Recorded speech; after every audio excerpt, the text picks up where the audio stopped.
Hello everyone, I am শ্রাবণ দাস হৃদয়। আমি আবারও আপনাদের জন্য ফটোশপ দিয়ে ডিজাইন করা একটি নতুন ভিডিও আপনাদের জন্য নিয়ে আসলাম আপনাদের শেখানোর জন্য।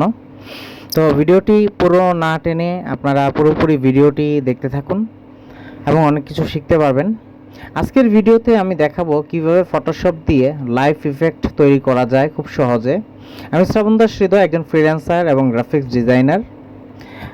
তাই আমি বলতে চাচ্ছি, যদি নতুন নতুন কিছু জানতে এবং শিখতে চান তাহলে আমার এই চ্যানেলটি হৃদয়ভার্স আপনারা সাবস্ক্রাইব করে রাখুন এবং পাশে থাকা নোটিফিকেশন বেলটি চেপে অন করে রাখুন, যাতে আমি কোনো ভিডিও আপলোড করার সাথে সাথেই আপনারা নোটিফিকেশন পেয়ে যান। এবং লাইক কমেন্ট করে আমার পাশে থাকুন। কমেন্ট করে জানান আপনারা কোন অংশটি বুঝতে পারেননি।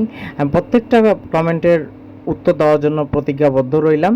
তাই কমেন্ট করে জানান আপনারা কোন জায়গাটা বুঝতে পেরেছেন এবং কোন জায়গাটা বুঝতে পারেননি। আমি হাতে কলমে আপনাদের প্রত্যেকটা জিনিস শেখানোর চেষ্টা করব। আপনি দেখুন, আপনারা আমি যেখানে যেখানে কার্সরটা নিচ্ছি, আপনারা যদি প্রত্যেকটা জিনিস ভালোভাবে ফলো করতে পারেন তাহলে আশা করি আপনাদের জন্য এই জিনিসগুলা কঠিন হবে না। এখানে লাইট ইফেক্ট আমি যেভাবে দিয়েছি, আমি যেই জায়গায় কার্সরগুলো নিচ্ছি, এটা আপনারা ভালো করে দেখলে অবশ্যই আপনারা নিজেরাও পারবেন।